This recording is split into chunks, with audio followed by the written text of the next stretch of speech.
امام الانبیاء کے غلام ہو، رسول کریم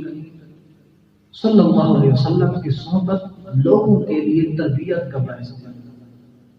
جب اللہ تبارک و تعالیٰ کے فضل و کرم سے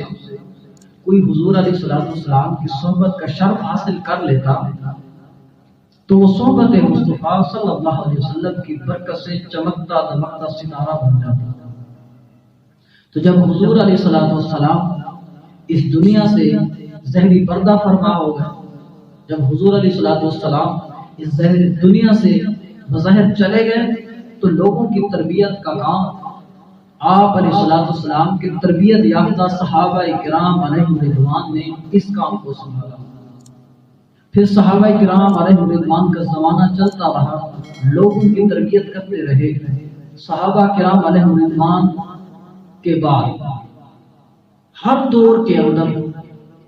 بہت بڑے بزرگ، بہت بڑے عالم دین ہر دور کے اندر اس کام کو انہوں نے سنبھالا۔ اس کام کے اندر انہوں نے لوگوں کی تربیت کی، انہوں نے اللہ تبارک و تعالی کے احکام کے مطابق زندگی گزاری اور اپنے کردار سے لوگوں کو دین کی تبلیغ دی،